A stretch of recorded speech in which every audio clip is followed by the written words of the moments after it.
Al-Kindi, Bapa Filsafat Islam.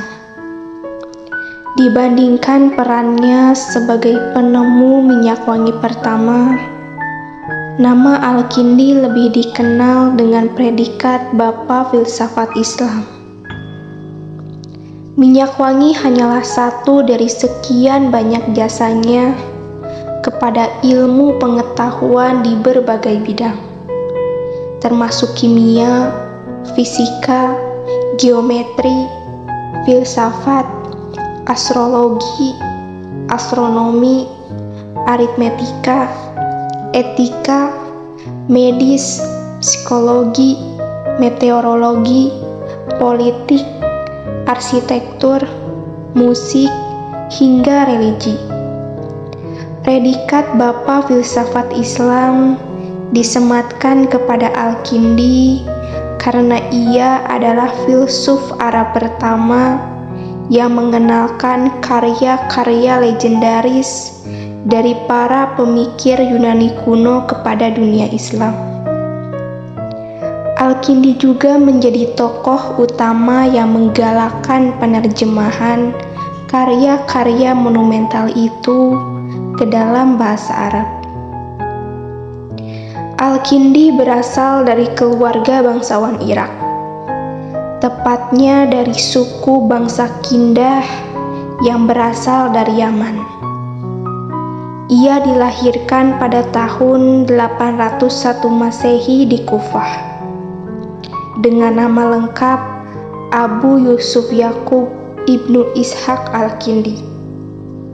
Kaum ilmuwan barat memanggilnya dengan nama Al-Kindus. Ayah Al-Kindi adalah bangsawan yang menjabat sebagai gubernur di Kufah di masa kekuasaan dinasti Abbasiyah. Al-Kindi hidup di sepanjang era pemerintahan dinasti ini sejak masa kepemimpinan Khalifah Al-Amin pada tahun 809 sampai 813 Masehi, Al-Ma'mun pada tahun 813 sampai 833 Masehi, Al-Muta'sim pada tahun 833 sampai 842 Masehi, Al-Watsik pada tahun 842 sampai 847 Masehi, hingga Al-Mutawakkil pada tahun 847 sampai 861 Masehi. Kekaguman Al-Kindi terhadap karya-karya Yunani kuno memang sangat besar. Ia terutama sangat mengagumi pemikiran Aristoteles yang telah banyak memengaruhi pemikiran Al-Kindi dalam berbagai bidang ilmu pengetahuan. Ia memang seorang ilmuwan serba bisa dan multi talenta, di mana pemikirannya melintas batas berbagai cabang keilmuan. Al-Kindi telah mempelajari, melakukan riset, dan menghasilkan karya dari seluruh cabang ilmu pengetahuan yang berkembang di masa hidupnya. Dari seabrek jenis ilmu yang telah dipelajarinya, Al-Kindi menempatkan matematika di posisi khusus. Baginya, matematika adalah pintu gerbang bagi mereka yang ingin memperdalam ilmu filsafat. Al-Kindi menganggap matematika teramat penting, sehingga tidak akan mungkin seseorang dapat mencapai kemajuan dalam ilmu filsafat sebelum menguasai ilmu matematika terlebih dulu. Ilmu matematika yang dipelajari oleh Al-Kindi meliputi ilmu bilangan, harmoni, geometri, dan astronomi. Secara khusus, Al-Kindi mengedepankan ilmu bilangan karena menurutnya apabila bilangan tidak ada, maka apapun juga tidak akan ada. Di ranah ilmu psikologi dan etika, Al-Kindi merumuskan daya jiwa manusia menjadi 3 hal pokok, yaitu daya bernafsu atau appetitif, daya pemarah atau irascible, dan daya berpikir atau kognitif atau rasional. Di sini, Al-Kindi terinspirasi pemikiran Plato dengan menyatakan bahwa jika akal budi dapat berkembang dengan baik, maka daya bernafsu dan daya pemarah akan dapat dikendalikan. Orang yang hidupnya dikendalikan oleh dorongan-dorongan nafsu, birahi, dan amarah, mereka seperti anjing dan babi.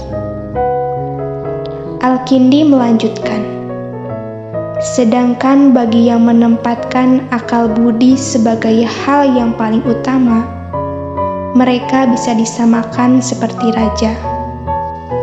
Sebagai seorang pemikir, Al-Kindi tentunya juga mempunyai pemikiran mendalam mengenai ilmu filsafat. Al-Kindi berpendapat bahwa fungsi filsafat sesungguhnya bukan untuk menggugat kebenaran wahyu, atau untuk menuntut keunggulan dan persamaan dengan wahyu. Filsafat bagi Al-Kindi harus ikhlas, tidak boleh mengajukan tuntutan sebagai jalan tertinggi menuju kebenaran. Bahkan, Al-Kindi menegaskan bahwa filsafat harus mau merendahkan dirinya sebagai penunjang bagi wahyu. Sedangkan pengertian filsafat menurut Al-Kindi adalah pengetahuan tentang segala sesuatu yang bisa dijangkau oleh pengetahuan manusia. Oleh sebab itu, Al-Kindi selalu menegaskan bahwa filsafat memiliki keterbatasan. Seorang filsuf, Al-Kindi mencontohkan dirinya tidak akan dapat mencapai hal-hal yang di luar kemampuannya. Misalnya pemikiran tentang surga, neraka, akhirat, mukjizat, serta hal-hal yang tak terjangkau lainnya. Berbeda dengan para pemikir Eropa yang lebih mengedepankan logika, Al-Kindi justru menempatkan Tuhan sebagai pusat dari segala sesuatu, bahwa penciptaan dan kehancuran dunia ini semata-mata ditentukan oleh ketentuan Tuhan. Al-Kindi telah menghasilkan ratusan karya di sepanjang hidupnya. Ia mempunyai perpustakaan pribadi yang sangat luas, bernama Al-Kindiyah, sebagai tempat untuk menyimpan koleksi kitab, buku, manuskrip, naskah-naskah lama, dan bermacam-macam literatur lainnya dari berbagai cabang ilmu pengetahuan.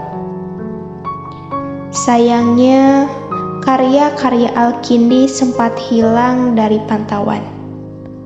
Hanya segelintir karya terjemahannya saja yang berhasil dilacak dan ditemukan.